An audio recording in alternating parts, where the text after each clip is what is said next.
All right, cool. Now we're going to show you how to replace the spark plugs on Chevrolet HHR, the big 2.4.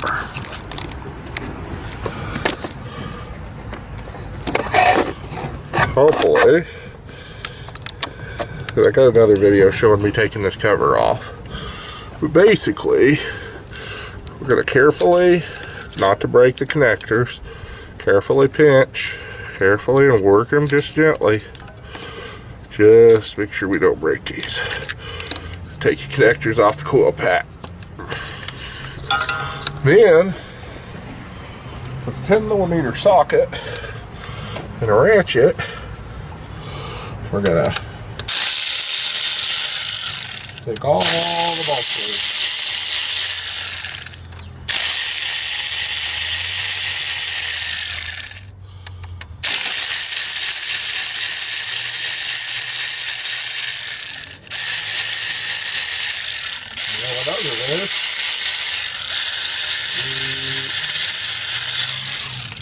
Yeah. I wonder if this thing's ever had a tune-up. Boy. Hey, look. Factory. No oil's a good sign. So we got new boots and all. No oil again, that's what you want to see. No oil again. How does it look like carbon tracking? It's not misfiring. I'm just doing this as preventative maintenance.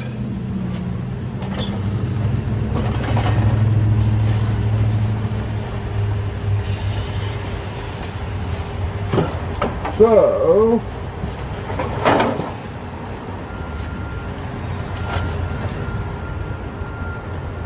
where is he? Plug socket.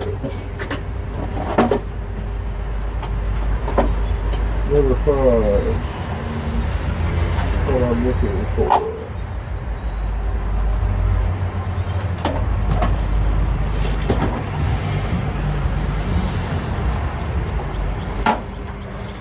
There it is.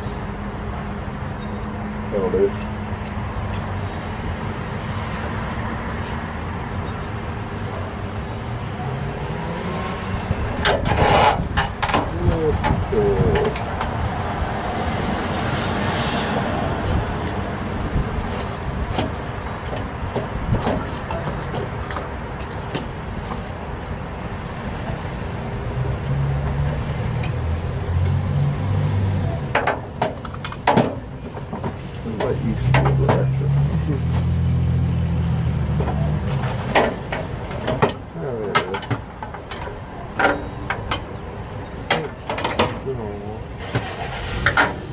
Oh, there's the right one. Alright. Got my ratchet. And my magnet. And my spark plug socket.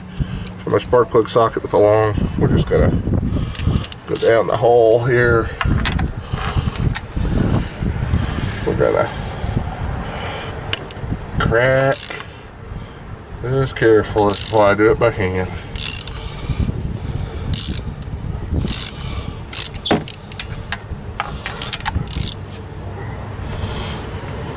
Ooh.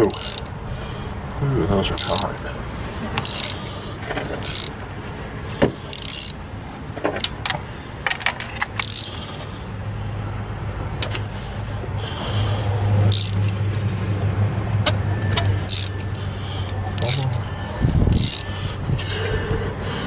You can see I'm just kind of using the head of the ratchet like a key handle with my hand so I can feel it.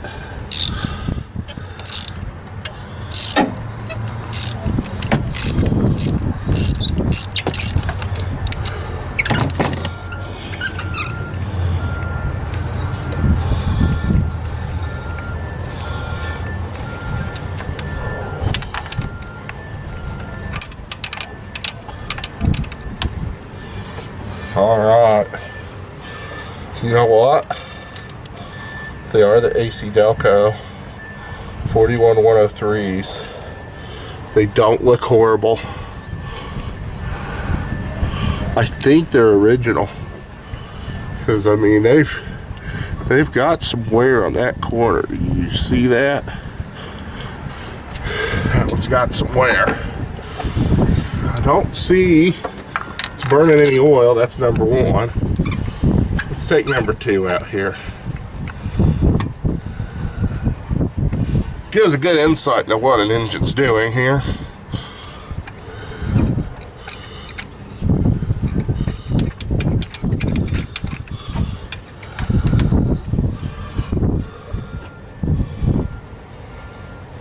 It's got a fairly, I mean, they got some wear on them. They're not bad by any means, but they've got some wear.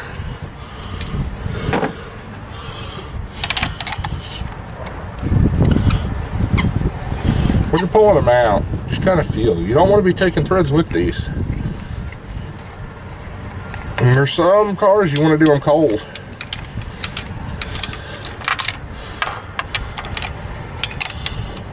Yeah, I'm not going to grab that.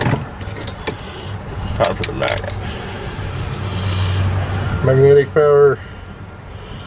That one's got the edge kind of worn off too. That one's still hot. Let's go for the fourth one here. Let's just take it right off. Let's do.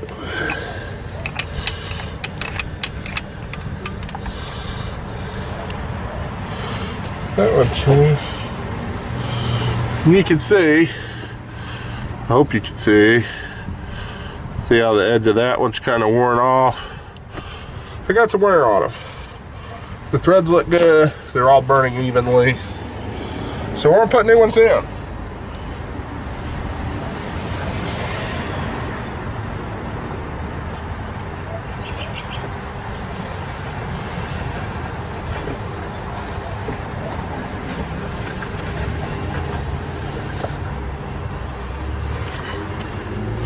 All right, and so for the spark plugs I'm going back in with, I'm going with the NGK Iridiums.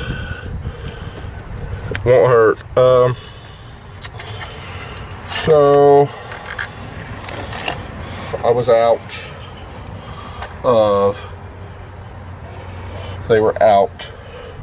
Plugs I wanted, they have to order them in. I wanted to get them today, so hey, guess what? I got them today. So I use my thing to set them down in there carefully. I don't want them to, you can see I start them by hand. Run each one down by hand.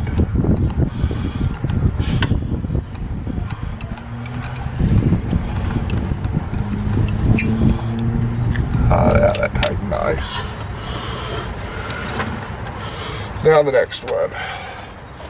I don't put anti-seize on them. I just, you know, I guess that's how people are taught. I've heard it can cause misfires.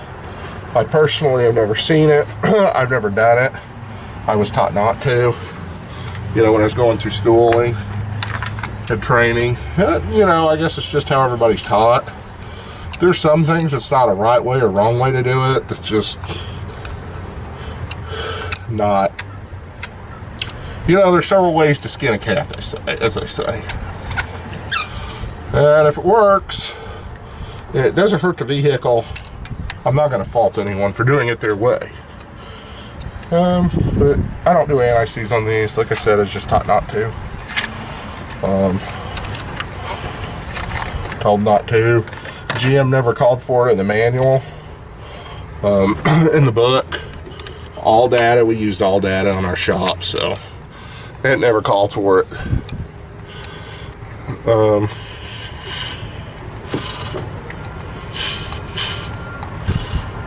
A lot of other guys never did it, so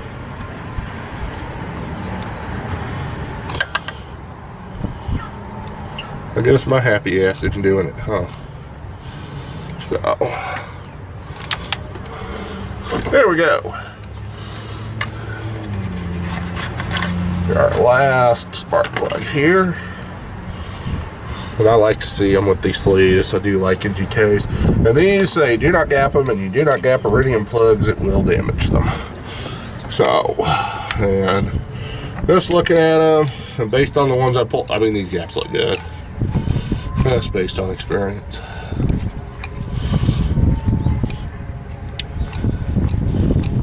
Alright. Now we run this last one down with our hand. So, see, I didn't even use a socket to run them down. Ran them down by hand. Now, I'm going to come over here, my bottom drawer, and I'm going to grab my torque wrench. You know what, that one goes to too many foot-pounds for me.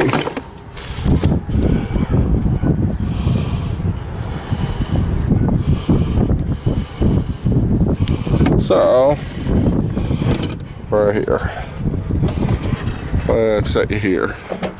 You can get a better view at how I do it.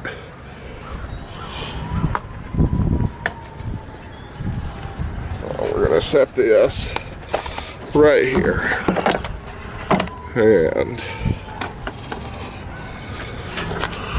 we're gonna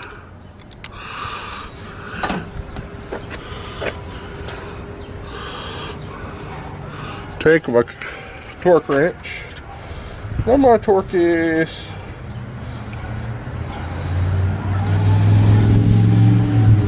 right around 16 foot-pounds.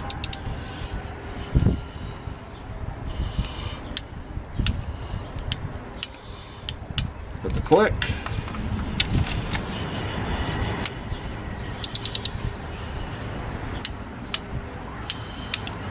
And it's tight.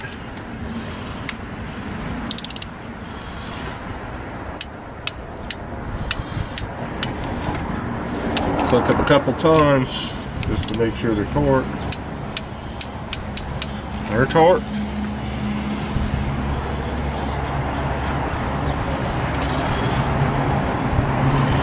And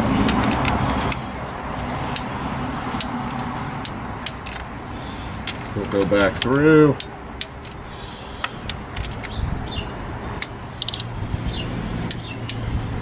Make sure these are all torqued again. Alright, and they are. So, I'm going to zero out my torque wrench and put it back. I always do that.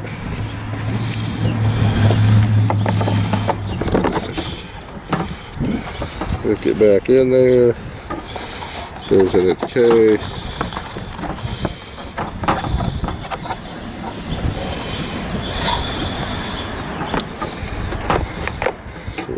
There we go.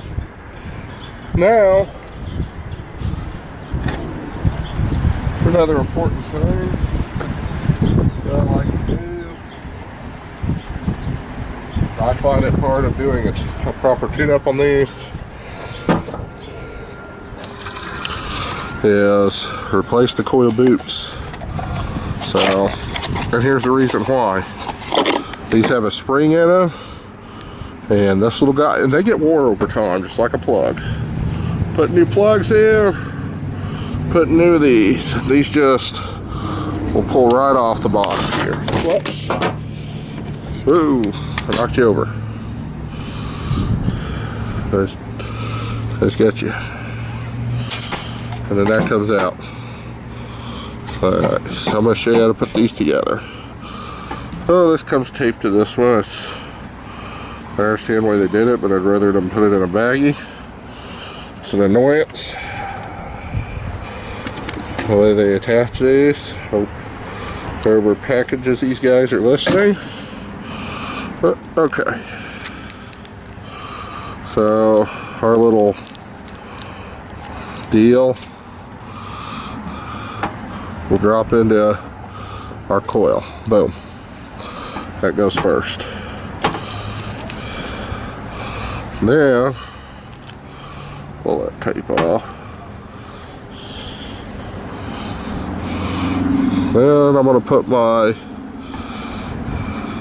spring in. Okay. Oh, see, there's the spring. Came out of that one. So, again, we put our spring in. Then we're going to put our boot on. It just pops on like that. Then, are you kidding me? Just thinking about to put my torque wrench back. Here we go. Now, we'll get some dielectric grease. I just put, really sure, typically a little dielectric grease in each one. Boom. Then I come over here, and I immediately, so we got the dielectric grease in there. I set it back in the hole, put it on, and then I'll put my bolt in, plug it in. Now we'll move on to the next one. So I don't think this has ever been done to this car. These don't look like aftermarket boots. Definitely not aftermarket coils that I can see.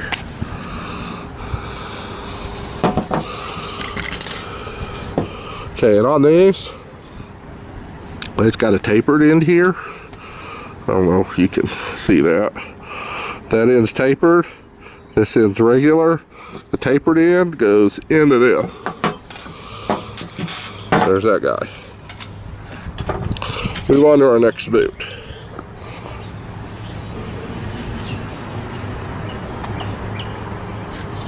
Move on to our next one. Pull it out. Make sure it's all there. Yep, it's all there. Taped again. Kind of a shitty four-way, and I'm gonna gripe about this because I just feel like griping today, and I don't like tape. So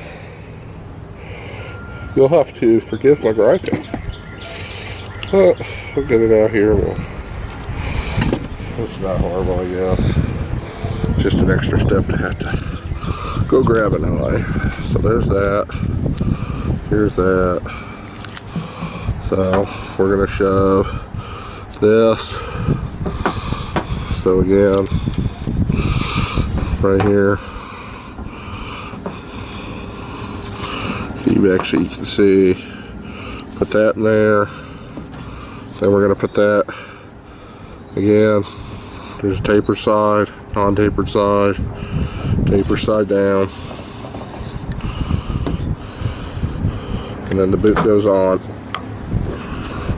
The boot's kind of narrow here. Will help hold that taper in, so put that in before we put the boot on.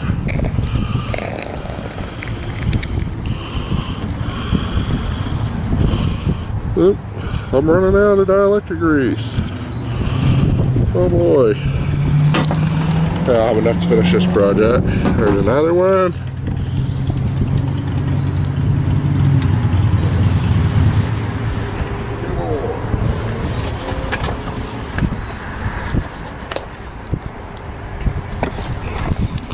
We got two more to do here. Put that on. At least we got nice weather, so the projects can commence. Waiting for this nice weather to do my projects at home. And I'll tell you, today's a gorgeous day. I bet it's ever been just 70. Just beautiful.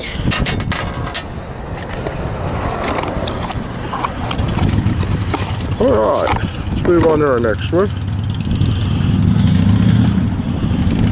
Slice it off.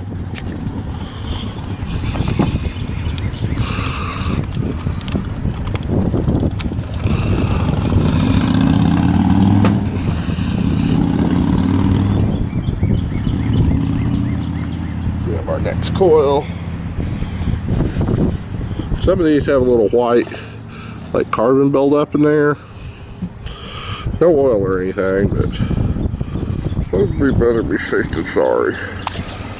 And the reason I know it's not had these, the boots and the coils, Doko, baby. So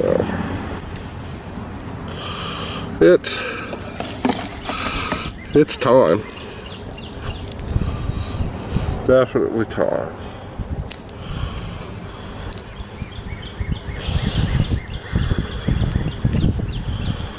Again, got a tapered in, bigger in. Tapered in goes in first. And you can see how this comes out bigger in the middle. How this goes in, that kind of helps hold it. So see, you drop it in there, it won't let it go through. So it does kind of help hold it. So.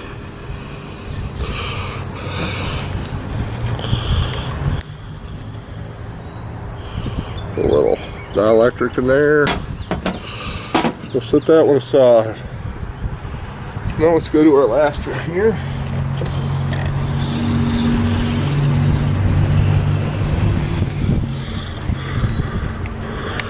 So as long as the OEM coils are working, I'm going to use them. I'm just going to put some new boots on them. So, seems like the, you know, best thing for me. I mean, if it's cheap enough and the car's got high enough miles, I'll put an aftermarket coil on it if I have to, but I'm not a fan of aftermarket coils. Not a fan.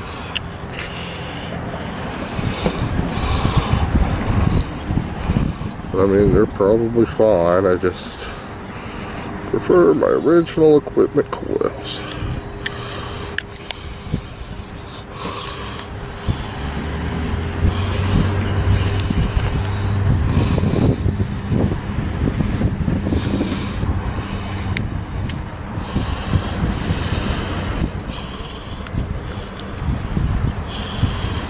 Alright. So now, that's some dielectric grease on that one. So we'll set that one in. And we'll set this one in. Good dielectric grease in them. Now, we'll put our bolts in. You know, that's what we're doing. Bolt. We get them started by hand. Bolt. Get them started by hand. It's aluminum valve cover. So you can see where someone's tried to repair that before. And, well,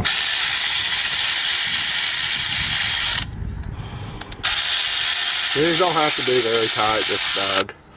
I'm not going to even be honest, torque enough. I'm just going to kind of barely run them with a ratchet and make sure they're snug. Make sure all that's plugged in. Double check all of our connections. Alright. Now, we've double checked our connections. We're going to put our air box back on.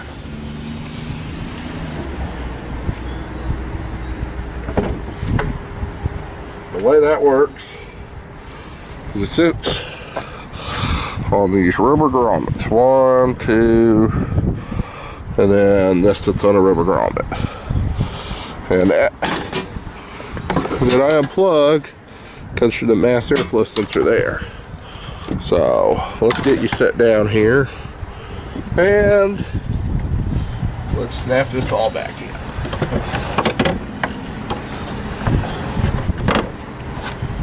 So first, we'll do our mass airflow connection. Don't forget it.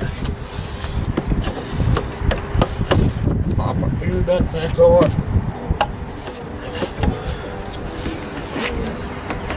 Make sure this is sitting in its boot.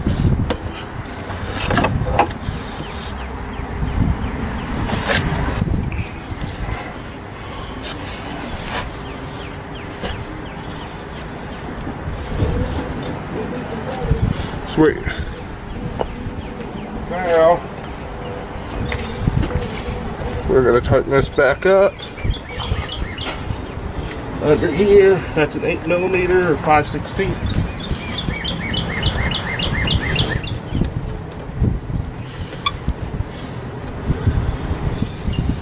And that's it. And now we have done coils and everything on our HHR. Thank you for watching. Okay, this is the ending. There's going to be an ending to both videos. So, the spark plug replacement, boot replacement, and the VVT solenoid. So, we're going to see if we cleared some. Okay. See what we got here.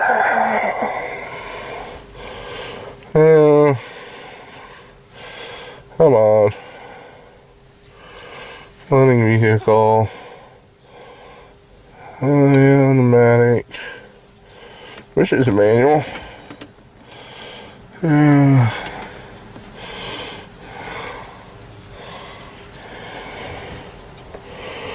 Stability track. We do his stability track. Do a Pro 4 code. Oop, we have file codes too.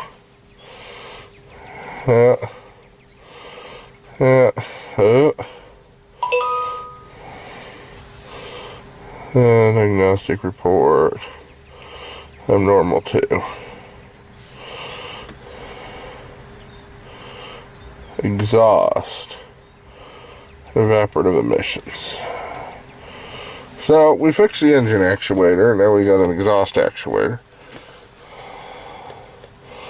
Solenoid control circuit. Supplemental restraint. Rollover sensor performance. Invalid. I'll have to dig into that one. That's the codes we got left. Exit that.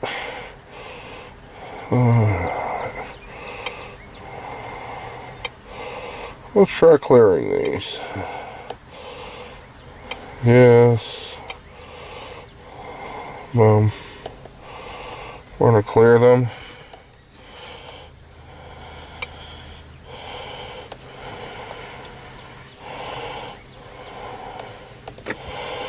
Clear codes. Yes.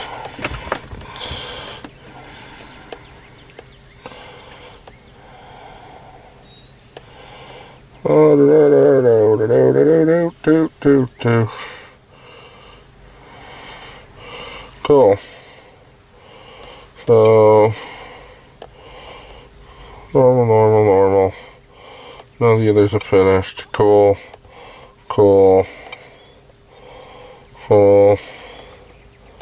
Sweet. Let's shut this off over here. I'm going to set that in the floor over here. And let's go take this thing and give it a buggy bath. Oh, she sounds slick. There's how windows should work. Alright. Everything working. So we're gonna see if the engine light comes back. I'm gonna do kind of a talking head video here, and we're gonna go from here. Running good. Alright. Sorry, I accidentally canceled the camera out. So we've cleared the code. We're taking this for a drive. I'll take it through the buggy bath. We're going to see if anything pops back up immediately.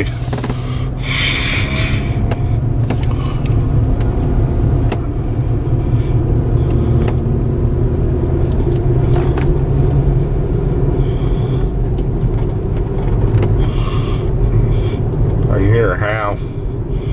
Need a wheel bearing in the back. I do hear a howl starting. Otherwise, everything's good.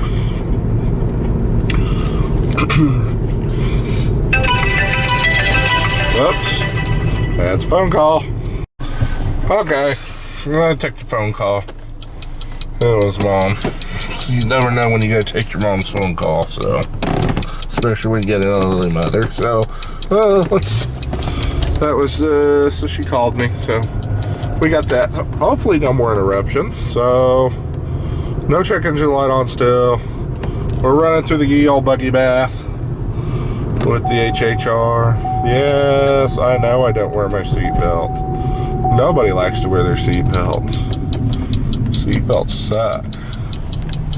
So, plus it's just $10 fine. I'll pay it. Give me a ticket. So I guess the latest updates are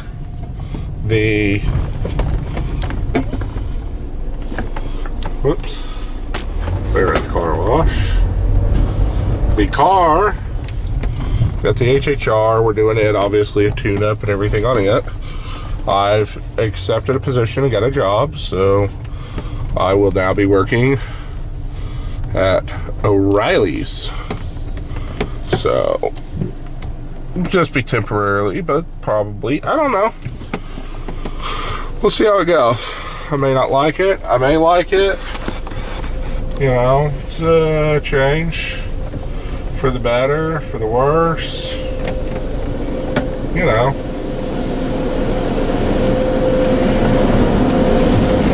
Alright.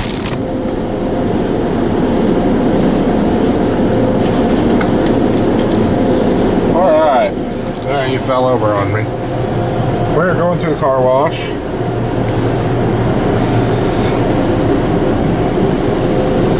Yeah, those wipers work good.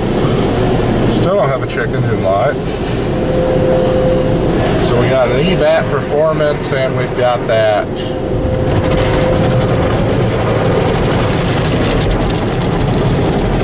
code for the exhaust cam position sensor still. We've taken care of the intake.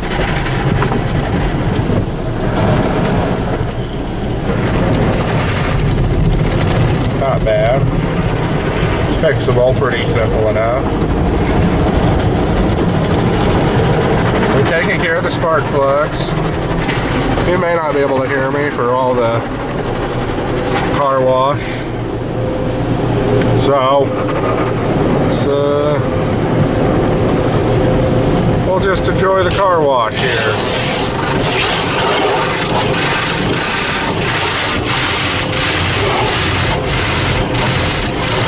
Touchless fluid one action with the ceramic. Yeah, I got the ceramic coating. I want it all. And I know, leave your comment about automatics. I know about them. But, I mean, in my defense, it is an HHR. In my defense. Good car. Just, it doesn't have perfect paint. It's not a show car. They're daily drivers. It's, you know, it's good enough for it, you know? If it was a show car, I wouldn't do it. I'd do bucket method and wash it, but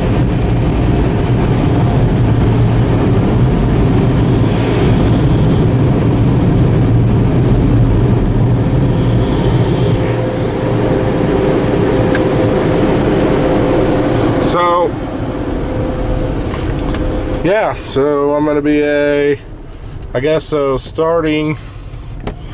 now I'm going to be a parts guy at an O'Reilly's, which will be interesting. Be a new change. So I've never been on the parts side of it before, always technician side, so we're going to see what happens and what goes on. And we got a bunch of new projects and the weather's nice, and I'm gonna be getting out by 4 o'clock every day out of work. I won't even know what to do with myself. at this point. It'll be great. You know, I'm used to working 12, 13-hour shifts every day, but, you know, Sunday and then Saturday and Sunday, and sometimes I'm in there on a Saturday, you know, depending on what's needed of me.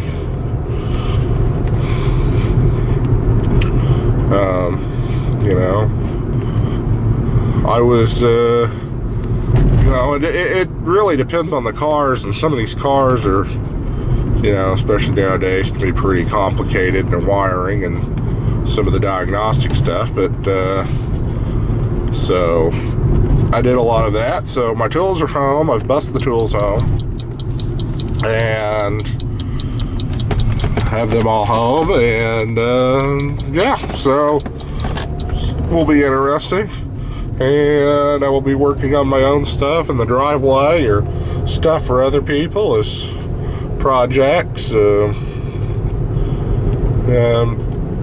just so everything I work on, my only rules for people are: you buy the parts, I'll do the work, I'll charge labor for the people I'm doing work for, because I'm gonna make videos out of it and do it for fun.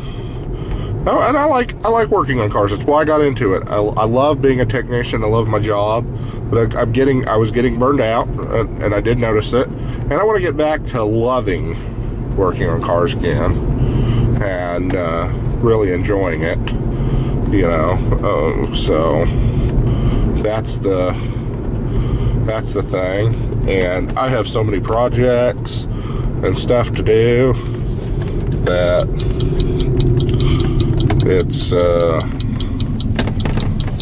crazy. So we're doing that. We're getting everything taken care of. This little guy runs like a scalded dog.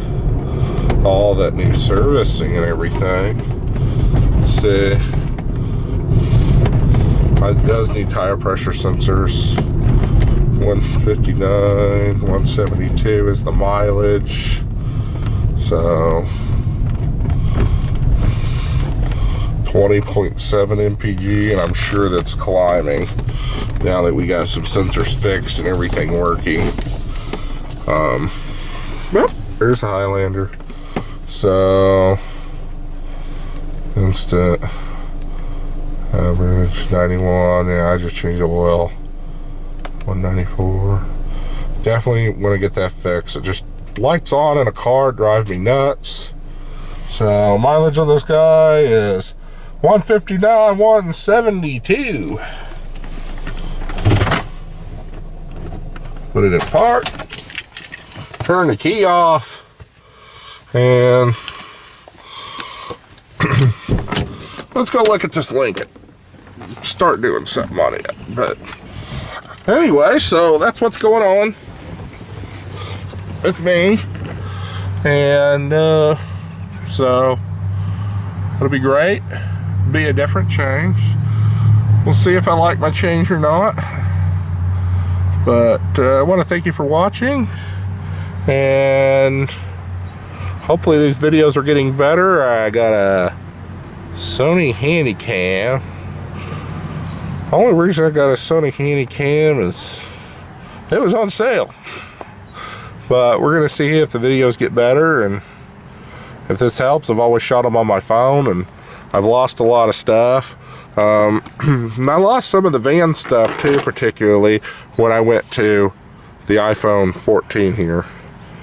I went to the 14, and I don't know what they did when they transferred stuff. It was supposed to all Bluetooth over in the cloud and transfer everything in your new iPhone, and well, it didn't transfer. She looks better clean. It just didn't. So that's what's going on. Why it didn't transfer, I don't know. But so we're gonna start working on this. This will be a project, some videos, and I'm gonna try to keep stuff going for projects. I'm gonna try to keep the projects going. So I do appreciate you watching. Like, subscribe, comment, let me know what I'm doing wrong. Be blessed and have a wonderful day.